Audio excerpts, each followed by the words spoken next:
Welcome to today's episode of Real Talk with the Pros. I'm Tammy Halford, your associate broker of Picket Fences Realty. And I'm Chris McLaughlin, and today we're diving into sunshine, savings, and some serious Appalachian pride. For sure. Joining us is Dan Conant, the CEO and founder of Solar Holler. He is the trailblazer of a team that started in Shepherdstown, set up shop in Huntington, and now stretches across the hills and the hollers of West Virginia, bringing clean energy to every corner of the Mountain State.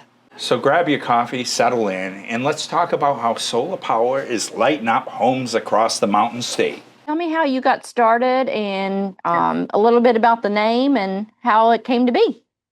Sure.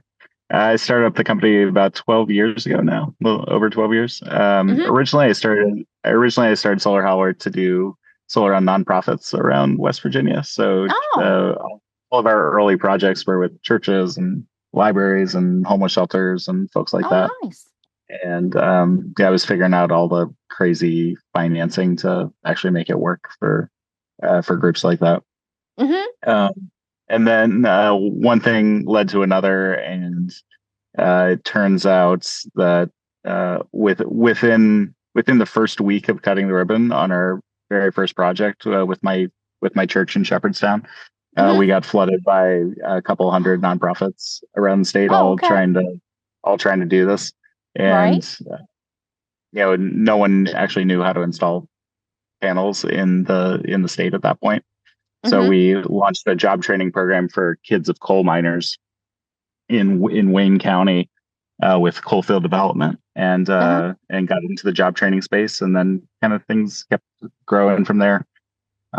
But yeah, to your question about the name, it just really wanted something that lived and breathed West Virginia, and I like the alliteration behind it. I think it was just one of those things where as soon as people hear it, that if you're from Appalachia, you just get it, and if you're not, you don't. And we can pretty quickly tell who's going to be a good customer of ours just based on the reaction to the name alone. Sorry. No, you're fine. So you're also in other states now, correct? Have you expanded? Yep. Tell me where you're located. We're working statewide in West Virginia, but then we also spill over into Ohio and Kentucky and Virginia. But the mountain Appalachian parts of those states. So gotcha. So your home base is in Huntington. Yep. Yeah. Very cool. So anything that's within an easy drive of Huntington. Gotcha. So for someone new to solars, can you tell us how a solar panel works and why is it good for your home? Yeah. So the solar panel is just a bunch of glass and sand surrounded by metal. Put them up on your roof, and they just kind of sit there and soak up the sun. They put out direct current power that then gets switched over to alternating current in what's called an inverter, which is kind of the brains of the system. Okay. And that then feeds power into your house that you can actually use. So on during sunny times, like especially in the middle of the summer, the solar panels are pumping out power. And let's say you're at work and you're not using much power at home. Well, what'll happen is the power will go back onto the grid, and you'll get credited for how much power you're feeding back to the power company. And then at the end of every month, there's just a true up between the value of the power you put out and the value of the power you purchased from the utility. So that's why people are doing it. Is it's a way to cut your utility bills. So that's really the next question I was going to ask: the benefits of installing solar panels. And like you're right, I also work for the company that owns 11 different companies in 5 states around here. And I used to be amazed at what some of these homeowners and farms and stuff were getting money back credited and stuff like that. Of course, the winter months would drop off a little, but I was like, wow, I don't know why everyone doesn't have solar panels. So yeah, you answered my next question was what are the benefits, and the benefits right there is Saving money, for and sure. going back to the grid, and then the suppliers are using what you just produced. But Yeah, and a lot of folks, more and more folks now are starting to put in batteries. It really depend. You don't need batteries, for a standard system. Uh, the vast majority of our systems don't have them, and they just work without it. But for folks who live in the middle of the country, and let's say you have freezers full of venison that you want to keep all year, and every time the wind blows, the power goes out. Well, in those cases, that's when batteries, are really useful. Is for really rural settings where you need to keep the power on. So I guess maybe that leads into my question as well. When is a solar panel not a good fit, or is there ever such a time? And then what would homeowners need to know to make that decision on whether they are a good fit? Yeah, it's definitely not for everybody. Okay. So the situations off the top of my head that are not a good fit, say if you've got a slate roof, that's just a no-go. If when you're trying to look at your house via Google Earth or Google Maps, if you can't even see your rooftop because it's so shaded, that's no and go. all you see is trees. Yeah, that's a no-go. Okay. We also see a lot of rooftops that are just really chopped up. And so you tend to see this more in kind of newer subdivisions that have lots of gables or like kind of crazy roof lines, and you'd have to chop up the panels and have like two here and two there and two there, and then running conduit all over the place, and it's that doesn't end up being very pretty when you do that. Gotcha. It's a hot mess. Yeah. So if I was buying a home, though, what would with the solar panels, what questions should I ask your company first if I was considering having solar panels? Yeah, if you're looking at them, you would come to us and just ask how many panels can I fit up here? What would it look like? Because we want it to look good, and from there, running through all the financial cost benefit analysis of it. And that's all pretty simple for a good solar contractor to do. Now, are the panels, are they purchased, are they leased, or how does that work with? It just depends. It depends on what. For folks who are just looking to save as much money as possible right now and trying to cut their utility bills the most, that's where leasing comes into play.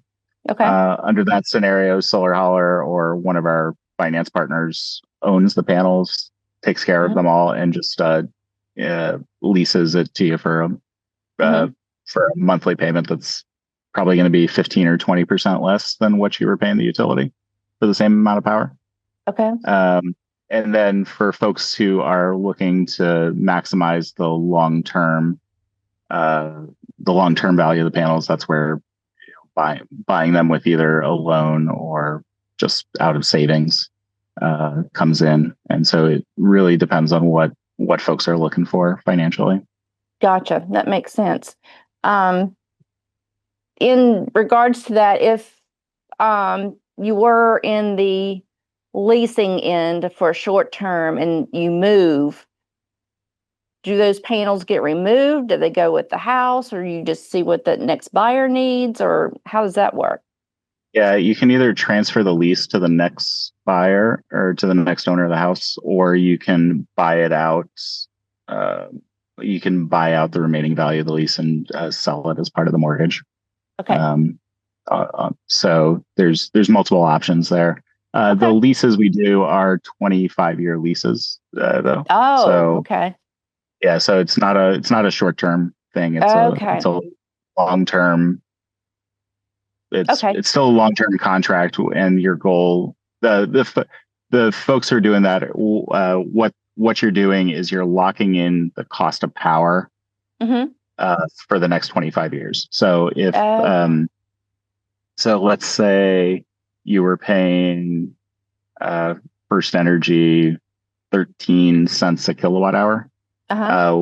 We might come in and say, okay, we'll lease it to you for 11 cents a kilowatt hour, but then that 11 cents doesn't change over the next 25 years. Wow. So even So you're as locked in as utility, they increase. yeah, Yeah. so yeah, as utility prices increase, you're protected from all of that.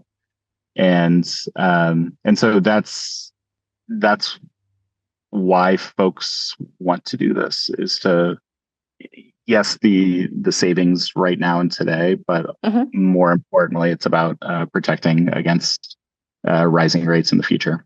And Right. so when you're transferring a house, or when you're selling a house or trying Mm-hmm. to transfer a system, that would be the reason the next homeowner would want to continue taking advantage of that.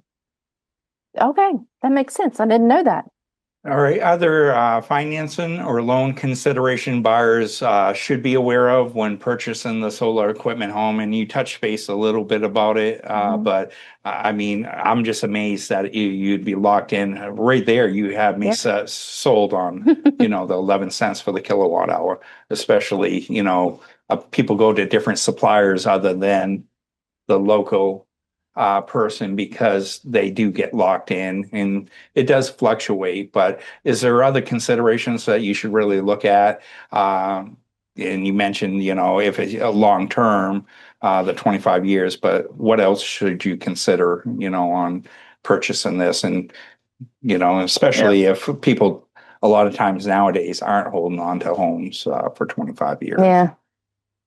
yeah. I think it is important to think about how long you plan on being there. Like, is this a generational home? Is it your forever home, or are you planning on moving in the next year? Yeah. If you're planning on moving in the next year, probably not. Like, I probably wouldn't do it. Right. But if you're planning on sticking around for a good long while, then it starts to make more sense. So what maintenance, warranties, or what else goes with buying the solar panels? I mean, what can they expect um, Yeah. in Yeah. So the panels themselves have 25-year warranties. And then the micro inverters, the power electronics, they have a 25-year warranty as well. And then we warranty against any roof leaks for 5 years. Because over that time period, if there were ever going to be a leak, you would see it in the first year. And so the nice thing about solar panels themselves is they don't just break. What happens is they just lose a little bit of production each year, just over time. So there's very little to go wrong with the panels themselves. The the part that sometimes does need maintenance are going to be the inverters. Mm-hmm. And so, yeah, they have 25-year warranties. But if, let's say, one goes out at year 10 or year 15, the part would be replaced, but you would still need to hire, get some labor to come out and hop up on the roof and switch that out. So you should consider that for the long haul. But the parts themselves will be warranted for all that time. And then for folks who go with leases, all the maintenance is included in the price of the lease. So yeah, you brought up something I hadn't thought of, but once those are on there, and do you take in consideration before you put them on there the age of the roof? I mean, what if 15 years down it needs a new roof? Do you have to? What would you do at that point with the solar panels and Yep. putting a new roof on a home for a seller or just anyone in general? Yeah. So if you need to replace in the next, I don't know, say 5 or 6 years, I'd probably replace the roof first, before you go putting panels up there. But eventually, we do this all the time where we take panels down for people. We come out, take a day, take the system off, and then the roofing company comes in, replaces all the shingles, and then we go back up and put them back up. It Gotcha. does take a crew two days to do that. So you're just thinking of the labor, the labor cost around that, and you don't want to be doing that all the time. Right. So, I just hadn't thought about that. It just didn't come to my mind until you said something. I thought, oh, well, what do you do? Now, do they always have to go on the roof, or for myself, Boston, can we put them in the yard? Yard. in the yard. Yeah. We definitely can't put them in the yard. Well, yeah. Because I do see going out to the other places, a lot of farms, it seems to have them off to the side and stuff. So yeah, we definitely do that too. And so it's yeah, if you live out in the country, and like we wouldn't really put them in a city lot or a suburban. right. Like if you're in a little neighborhood, it probably doesn't make sense. But if you have plenty of land around you, and we do this all the time in the country, where we'll create a freestanding ground mounted system, point it south, kind of point it directly at the sun, and then bury the conduit and wires back to the house and tie in there. So we've talked a little bit about locking in the rates for the electricity and what you got back, but what kind of impact are you talking? Kind of give an example of if I have solar panels versus no solar panels, what kind of savings? Just give us an idea of what that looks like. Yeah, let's say your house is using $200 a month in electricity, which seems to be pretty standard around the state right now. Okay.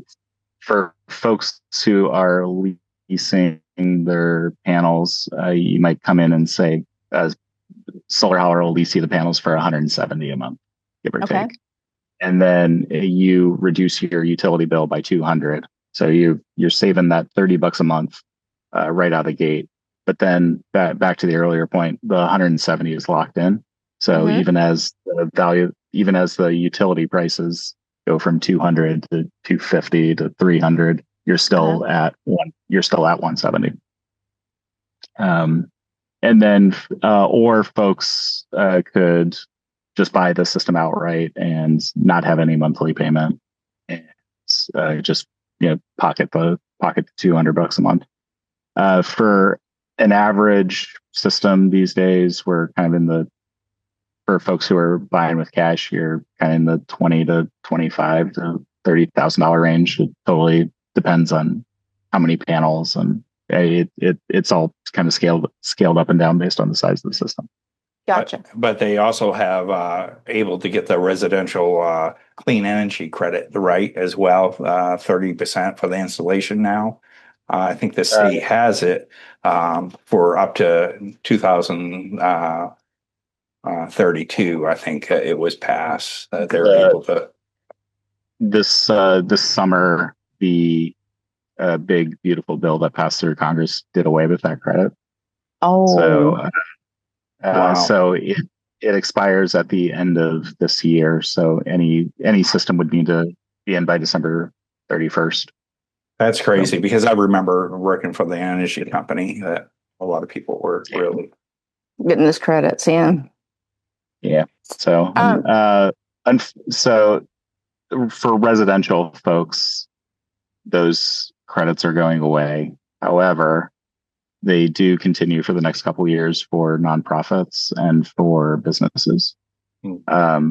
So, I know that's not the main audience for your pod, but for folks who do own a business or are active with their church or local organization, it's a 30% tax credit for anything installed by the end of 2027. And then, since we're in West Virginia, you also get an extra 10% for being in coal country. And if you use domestic made stuff, domestic made panels and inverters and everything, that's another 10. So businesses and nonprofits are typically getting 40 to 50% back through those tax credits for the next 2 years. From a seller's point of view, for listing their home, and they have solar panels. I I know you had said that the buyer has the option to continue or pick up the lease. If it's purchased, does it just transfer with the deed, just like anything else, or how does that work if it's been purchased? Yeah, it transfers with the deed, and just as an appliance, same as transferring a refrigerator or a water heater. And then when you switch over the utility bill to the new homeowner, then the credits will, or the system will switch over in the utility's name. So it's pretty simple. It's pretty simple. We've never run into any issues with that. And even when they would call into us, I knew it was going to bill and meter, and it was a quick thing for them to do, because that was the fear of taking over and not knowing coming into a new thing. And so we always said, no, they'll step you through everything. But what's the best way for a seller to market their home with the solar panels? Because I just really think, it's a great way. I believe in all green and saving the environment as well. But what is the best way to market? I would just take a picture of your utility bill that shows the savings. It shows an $8 monthly bill. So you still have the little meter fee that the monthly customer charge of the utility, and so you take it all the way down to that, and you end up seeing these utility bills over the course of the year. They're just $8, and just like flat. And so taking a picture of that and putting it in, along with the basement pictures and attic pictures and everything. When you have an appraisal done, of course, they're checking everything. Do the appraisers look to you for comment about the solar panel to put in the reports, or is that just? We haven't typically seen that. There are some appraisal tools that have been put out by the U.S. Department of Energy over the last 10 years that can help appraisers value these systems. Gotcha. So that's typically what they would use, rather than coming to someone like us. Okay, I was just curious. And you pretty much answered my next question. And what paperwork should homeowners have to show potential new buyers? And like you said, that would be the best thing, is to show the monthly bill, the $8, the credits. I just remember so many credits. I mean, we were paying them. It seemed like up $240 to all the way to $700, and I'm like, wow. But I did notice those people, the properties, because of the winter time, did relax a little. But yeah, that is the best way, is to have your bills right there in the portfolio, to show them the potential earnings. Well, unfortunately, he said that was going away. Yeah. Well, no, the credits. The tax credit. The tax credits are going away, but sometimes we were writing a bill to them because of people not using the electricity and the electric going back onto the grid and stuff. Okay, so, gotcha. Yeah. Gotcha. So are your people that install, what type of certifications do they have to have? Do they, is it something that you can learn in a trade school, or how do you learn to install these solar panels? Yeah. So all of our crew members are members of the IBW, the International Brotherhood of Electrical Workers. So they're all electricians. Some folks are coming to us after 10, 20 years in the field of doing residential or commercial wiring and electrical work. Other folks who are new in their careers are coming to us from trade schools. For instance, we have a really cool internship program right now with Wayne County schools, where kids are seniors in high school who are in the VOTEC track. They'll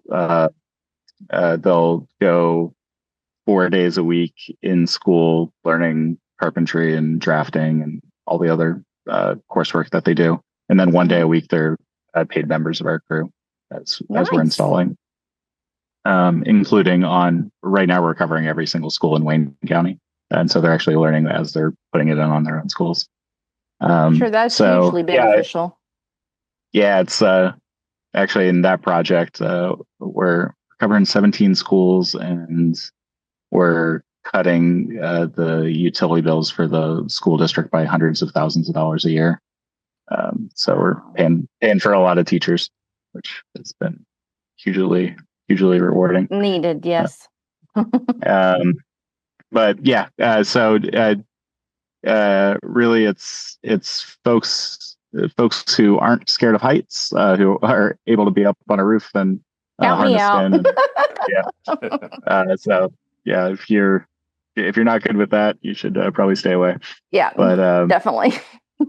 But yeah, we're looking for solid electricians or people who have the smarts to become solid electricians. So are you going to expand this initiative that you're doing with trade schools I know you're just in Wayne, but eventually will you want to find other school districts to partner with? We've done a similar program with Boyd County, Kentucky, just across the river from Huntington. And then as we do more, especially projects with schools or with school systems, I think it makes a ton of sense for us to kind of continue that. But awesome. we'll see where that takes us. Right. That's awesome.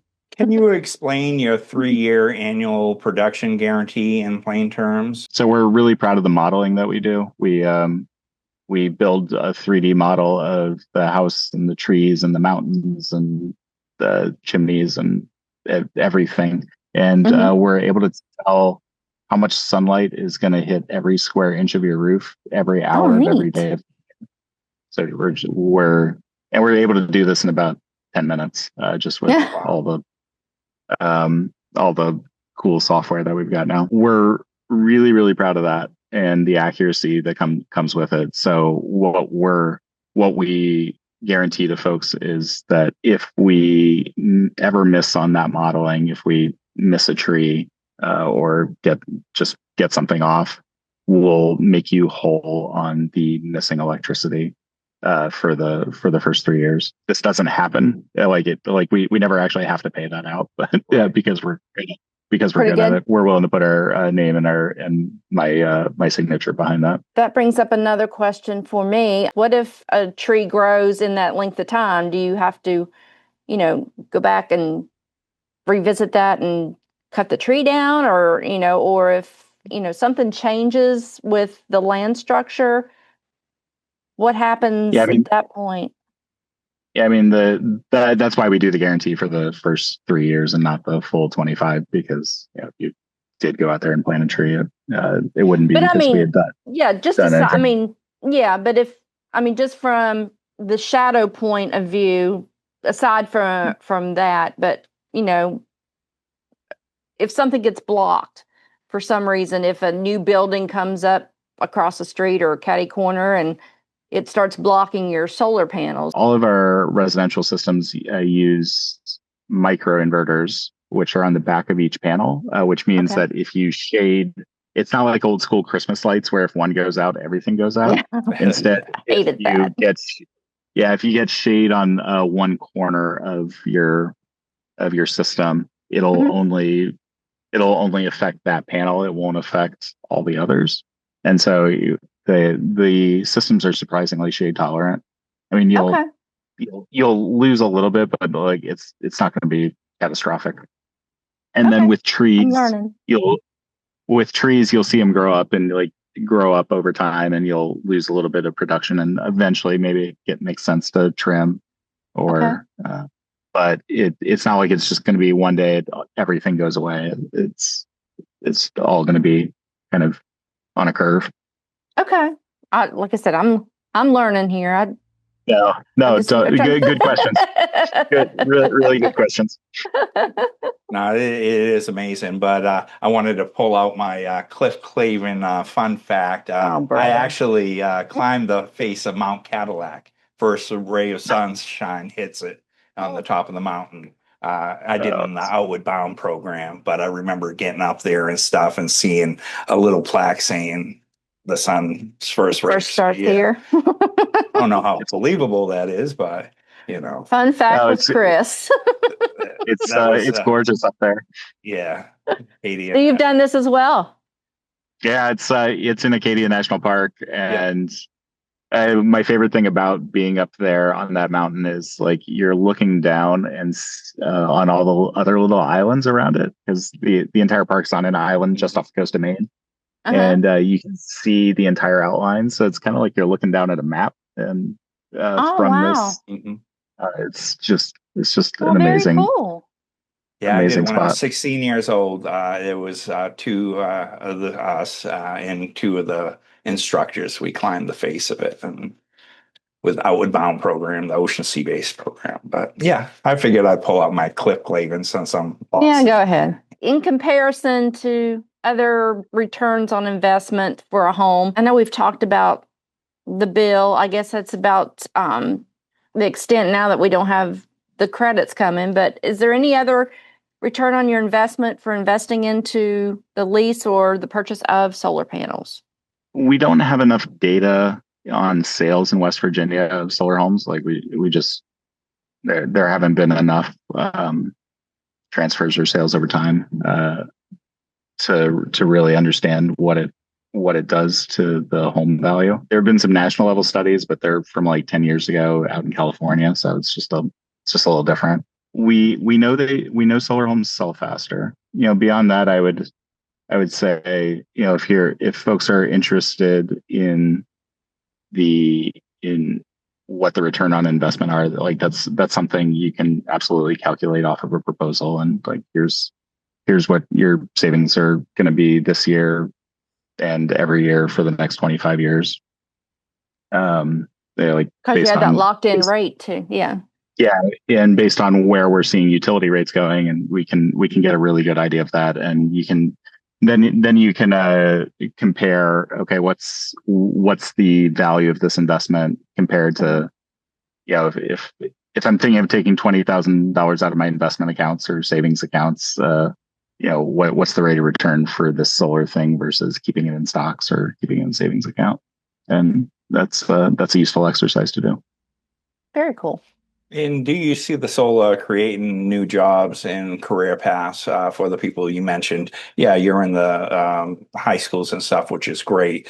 And I'm really astonished with the nonprofit, because I really think, it's great opportunity for nonprofits and stuff. But do you see it, though, going into the maybe even the colleges and stuff? Because I really think this is a great, tool to have a career path to be taken is with the solar panels.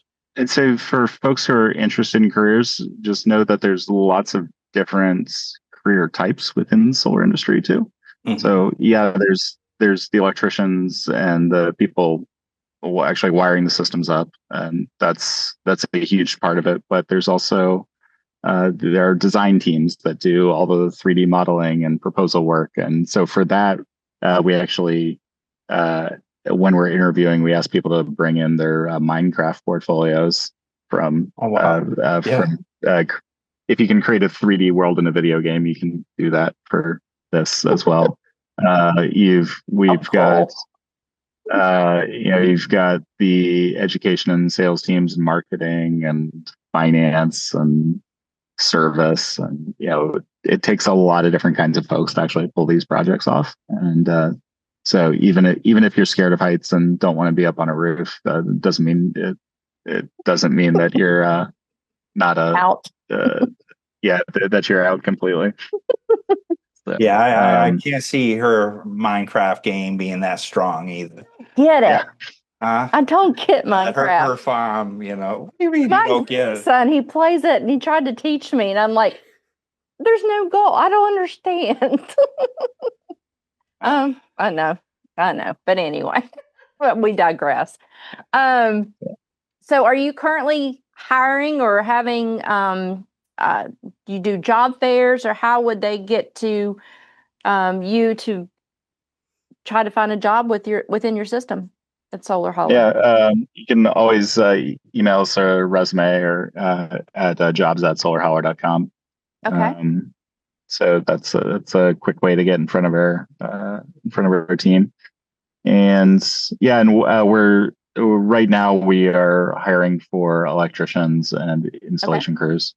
We're pretty much always hiring for that position because we haven't we're training people up, but we need more folks than we can find right now. Means business is good. Yeah.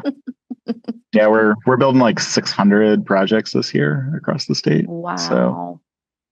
So to give a sense of scale, like need a lot of people to pull that off. Do you know how many homes in West Virginia that you have to date with solar panels? We're at about 2,500 that we've installed. Okay. Very cool. If a homeowner or a buyer is looking to do solar panels, where do they start? Do they Google it? Do they reach out to you, or do they reach out directly to the office and have somebody come out and speak with them? Yeah, best way to do it is via our website. Go to solarholler.com, and there's a little form on the front page to get a quote and an analysis done. That's free for everybody that wants to see it. And from there we'll do all the 3D modeling I was talking about and all the financial analysis and sit down with you and we do all that virtually before we even because turns out satellites are really, really good these days. So right. we can tell everything we need to know about the roof remotely and then walk you through all those findings. Do you use drones a lot too, or no? We've got we'll use drones on commercial projects that are a little funkier, but for residential, all the satellites we've got are updated frequently enough that it works just fine. Do you see on the solar energy industry? I know solar is solar, but I mean, is there any way that it can upgrade or change, or what's the future you see of capitalizing on that solar energy? Yeah, we see little changes year by year, like in the efficiency of a panel. So like maybe they'll get a little more power out of the same square footage. The nice thing though is that once your system is in, it's just going to sit there and operate, and like you don't need to worry about upgrades, or you don't need to worry about changing things out.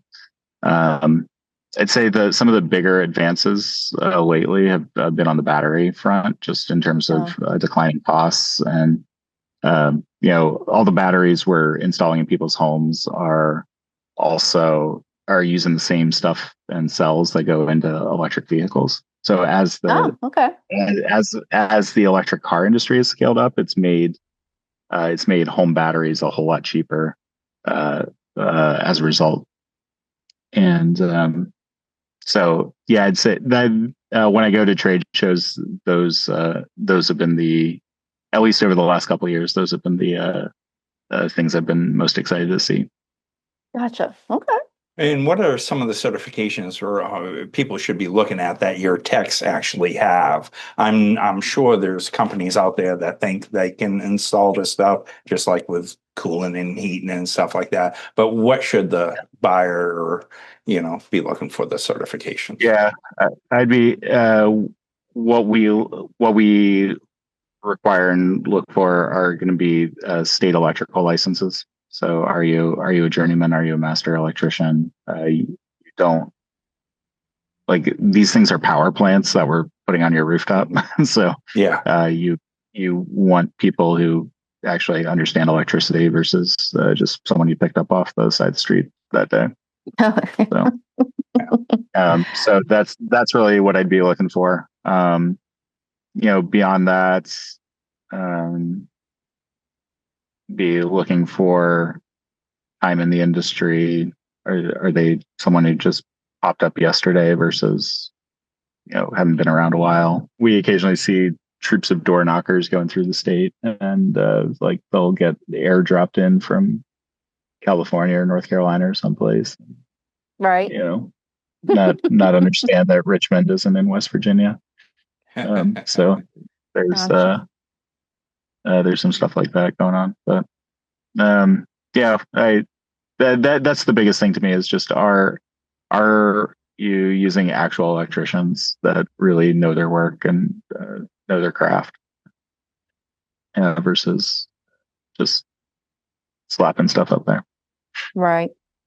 So to wrap this up, we've talked a lot about solar panels. I've learned a lot for sure, and I hope our listeners have as well. Is there anything we haven't addressed that you think is important for our buyers or sellers to know, or have we pretty much covered everything that you think would be beneficial, or whatever you would like to say about your company? Or this is your time. Yeah, well, I think we've covered a good range of stuff.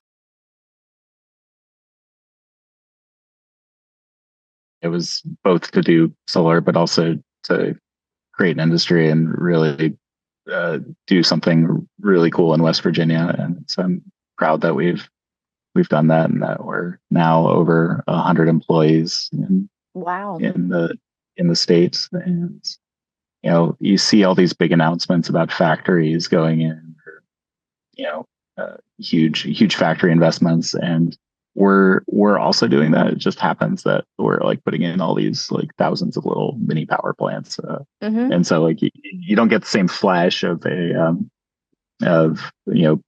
in a new steel mill or something like that, but we're really having an impact on the same order of magnitude that those facilities are. So that's been really rewarding to see, and just really proud of the whole team and everything we've built over the last good long while.